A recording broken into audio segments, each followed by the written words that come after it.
Aleluia, aleluia, em honra e louvor nós iremos cantar ao Senhor.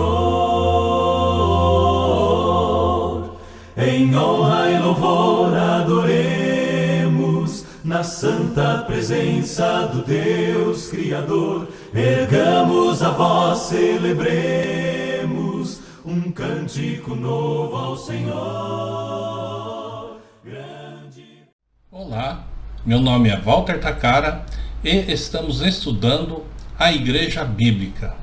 Vimos na aula passada que a igreja que Jesus prometeu edificar já fazia parte do eterno propósito do nosso Criador. Estudamos que a Igreja Bíblica foi fundada pelo próprio Jesus no ano 30. Portanto, a Igreja Bíblica não é nenhuma das denominações ou seitas que vemos hoje em dia, porque todas elas foram fundadas muito depois desta data.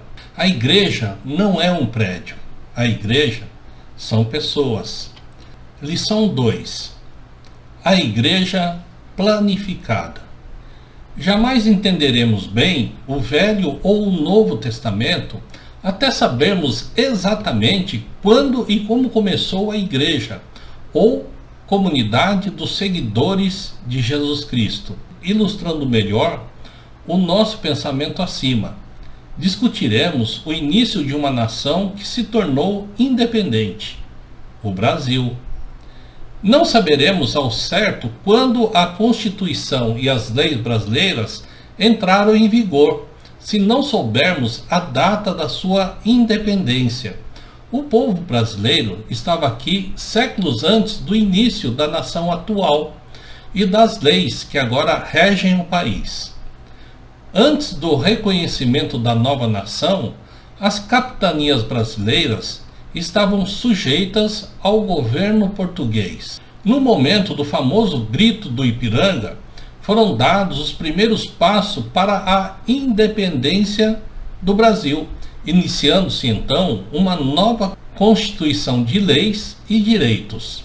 Alguns dos princípios da lei portuguesa foram adaptados pelos líderes brasileiros, mas a autoridade e o Código Civil de Portugal foram rejeitados a favor de um novo sistema.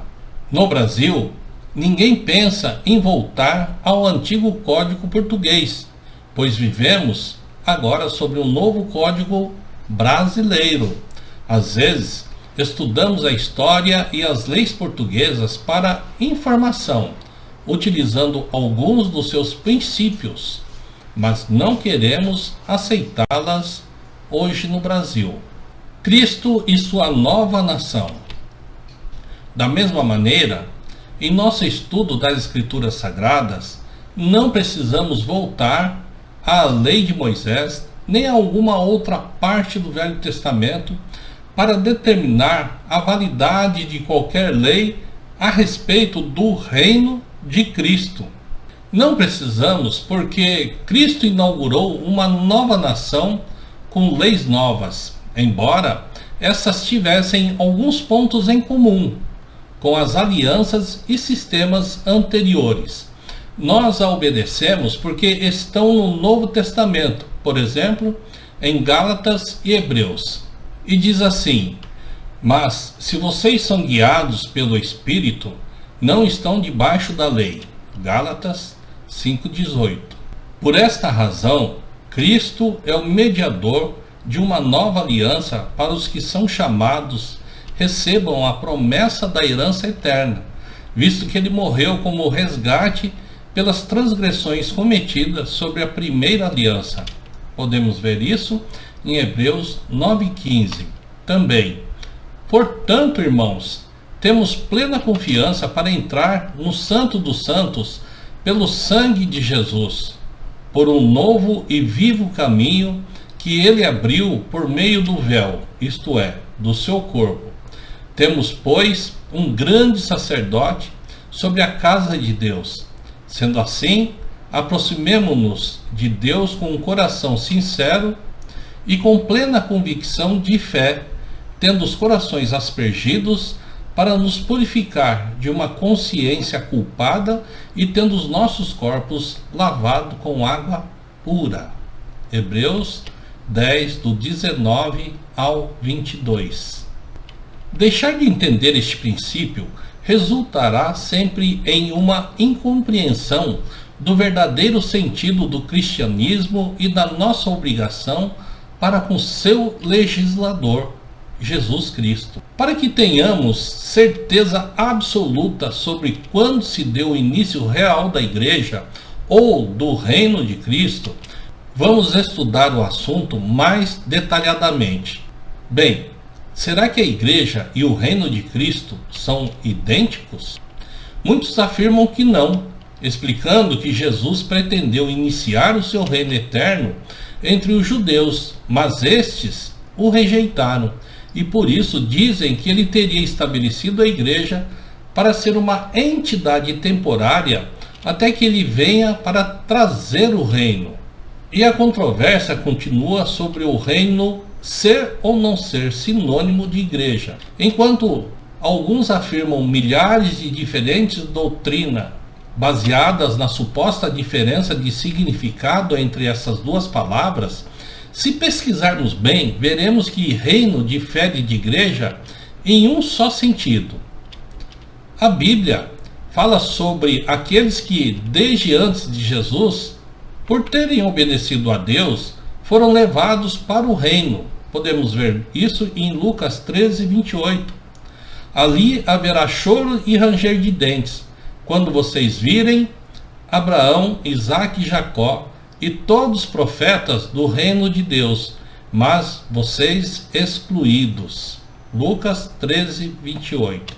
Jesus estabeleceu entre nós a igreja e a ela só pertencerão àqueles da nossa época que creem e são batizados. Assim, automaticamente, nascidos no reino de Deus.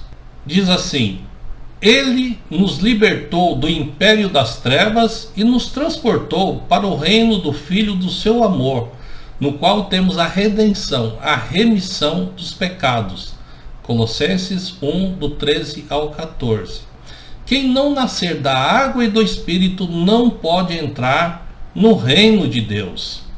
Praticamente falando, então, as duas entidades são em nossa época idênticas e essenciais à salvação. Falando sobre a importância da igreja ou reino, o bispo Leslie Newbigin observou: há uma comunidade atual e palpável, a qual é chamada o povo de Deus ou o corpo de Cristo. É um fato de significado incontestável que o que foi deixado aqui pelo Senhor não é basicamente um livro ou credo, nem um sistema filosófico ou uma coleção de requisitos sobre a vida, mas uma comunidade palpável. Jesus dedicou todo o seu trabalho de salvação a esta comunidade, a qual não foi secundária em seu plano, mas o fato primordial. Ele veio para iniciar uma comunidade por ele mesmo escolhida. Pensem bem, amados, Jesus veio estabelecer a sua igreja. Jesus, ele veio aqui, ele sendo Deus, ele se fez homem para estabelecer a sua igreja. Ele capacitou 12 pessoas, 12 apóstolos, para dar continuidade até que tudo fosse estabelecido. Será que nós temos o direito de modificar alguma coisa? E será que, se modificarmos alguma coisa do que Jesus veio, morreu por isso, para trazer a palavra do Pai, se modificarmos alguma coisa, será que Jesus vai nos aceitar a si mesmo? A igreja, uma fraternidade espiritual. Deus sabia que os homens precisariam de uma fraternidade espiritual para que pudessem continuar fiéis. Os homens necessitam um dos outros, recebendo e dando mutuamente exortação, convicção e encorajamento. Ninguém é suficientemente forte ou corajoso para existir sozinho. No caso de louvor e serviço cristão em conjunto, o resultado é maior do que a soma das suas parcelas. Os homens podem cultuar a Deus isoladamente, mas eles têm muito mais chance de fortalecimento espiritual se participam regularmente da experiência gratificante do louvor coletivo. Apesar da existência de problemas dentro da igreja bíblica, sem ela a vida humana seria muitas vezes pior. A igreja bíblica não nasceu durante uma só noite, ocultamente ou acidentalmente. Ela, absolutamente essencial no esquema de Deus, foi planejada, profetizada, prometida e posteriormente edificada. Tudo isso a Bíblia nos mostra claramente. Em primeiro lugar, a igreja existia na mente de Deus desde o início do mundo. Este fato o apóstolo Paulo declarou aos cristãos em Éfeso quando disse: Bendito seja o Deus e Pai de nosso Senhor Jesus Cristo, que nos tem abençoado com toda sorte de bênçãos espirituais nas regiões celestiais em Cristo, assim como nos escolheu nele antes da fundação do mundo para sermos santos e irrepreensíveis perante ele, para a adoção de filhos por meio de Jesus Cristo, segundo o beneplácito de sua vontade, para louvor da glória de sua graça, que ele nos concedeu gratuitamente no amado. Efésios, capítulo 1, versículo 3 ao 6. Observe, nessas passagens que Paulo está falando à congregação na cidade de Éfeso, ele diz que Deus os havia escolhido antes da fundação do mundo. Isto significa que Deus estava pensando na igreja antes mesmo da criação do nosso mundo físico.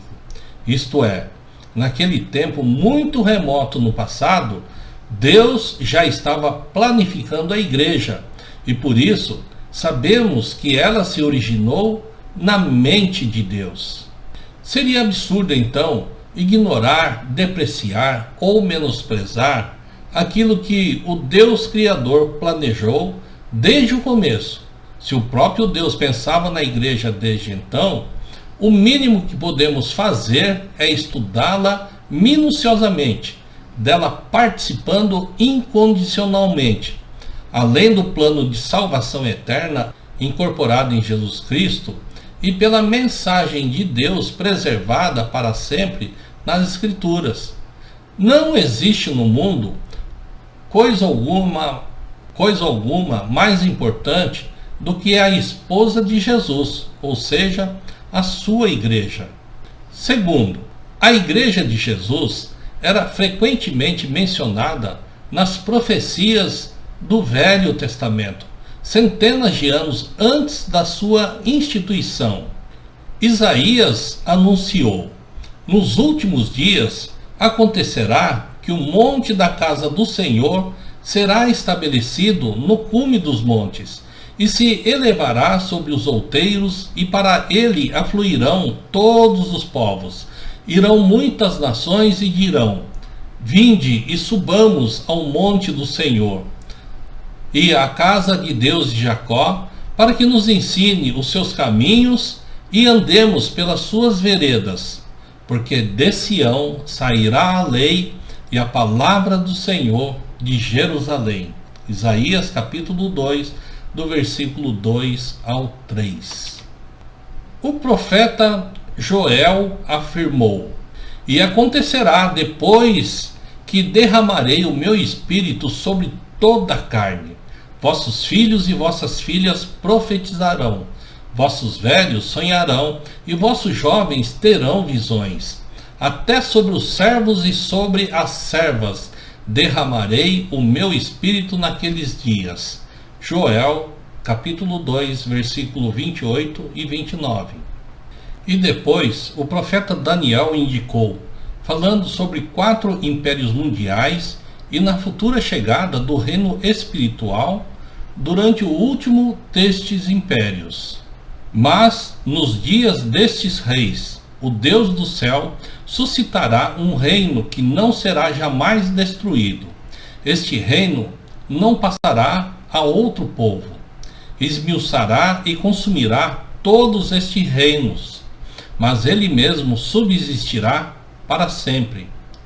Daniel 2:44. Leia também o capítulo inteiro, é muito interessante. O que podemos concluir dessas profecias então? Depois de ler estas passagens, podemos chegar às seguintes conclusões. O reino se estabeleceria nos últimos dias. Todas as nações afluiriam para ele. O Senhor derramaria o seu espírito sobre toda a carne. O reino começaria nos dias do quarto império mundial, sendo os reinos anteriores o babilônio, o persa e o macedônio. Ele sobreviveria a todos os outros reinos e impérios, subsistindo para sempre. O terceiro reino, ou a igreja, era frequentemente prometido, reforçando as profecias anteriores.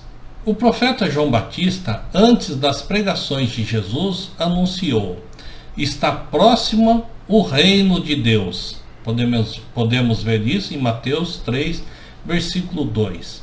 Essa expressão significa a chegada eminente do reino, e o próprio Jesus prometeu: e sobre esta pedra edificarei a minha igreja, e as portas do inferno não prevalecerão contra ela. Podemos ver isso em Mateus capítulo 16, versículo 18. Em verdade vos afirmo que, dos que aqui se encontram, alguns há que, de maneira nenhuma, passarão pela morte, até que vejam ter chegado com poder o reino de Deus. Marcos 9, versículo 1. Ou seja, dos que estavam com Jesus, alguns deles veriam o reino chegar. Ou seja, o reino chegou naquela época.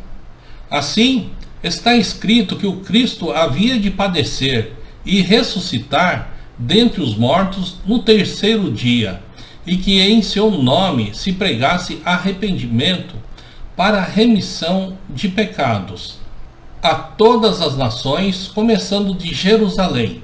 Vós sois testemunhas destas coisas. Eis que envio sobre vós a promessa de meu Pai. Permanecei, pois, na cidade, até que do alto sejais revestido de poder. Lucas, capítulo 24, do versículo 46 ao versículo 49.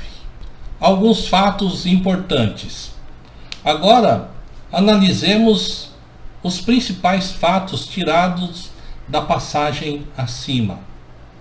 O reino se aproximava durante a pregação de João Batista e Jesus, mas ainda não havia chegado. Cristo prometeu edificar a igreja, apesar do fato de sua morte iminente. Alguns dos que se encontravam reunidos com Cristo, em Marcos 9, ainda viveriam na hora do começo do reino. Se esse reino celestial ainda não começou, como alguns afirmam, os homens que ouviam a Jesus naquele momento teriam atualmente quase 2000 anos. Diz mais, o reino chegaria com poder.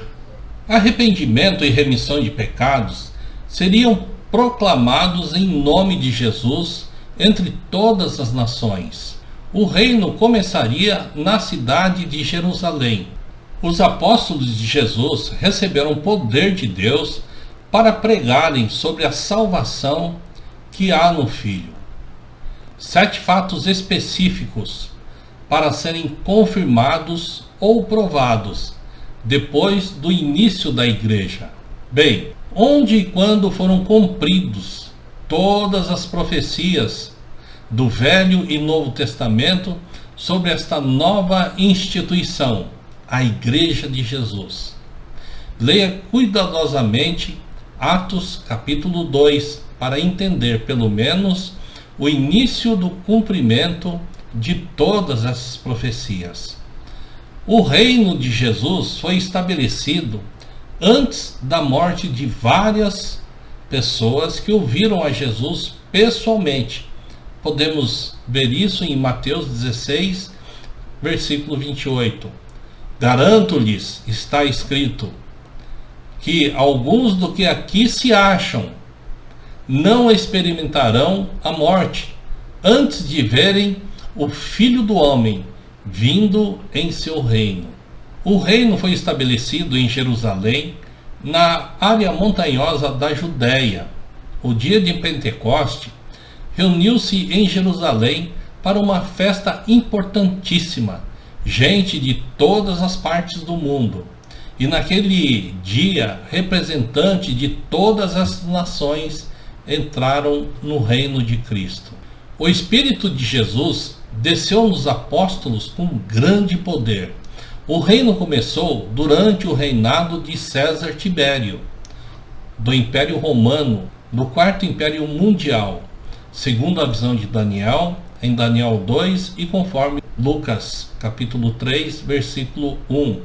E continua até nos dias de hoje, havendo consumido o Império Romano e todos os demais desde então. Por favor, pense profundamente sobre estes pontos. Vamos estudar na próxima lição, que tratará do estabelecimento da Igreja de Jesus. Fiquem com Deus, peço que estudem com bastante afinco e que nos procure para qualquer dúvida. Estamos aqui para lhes ajudar. Vamos estudar, dizendo novamente, o estabelecimento da Igreja de Jesus. Até lá, boa aula, bom teste. Fiquem com Deus, Deus os capacite a cada dia mais.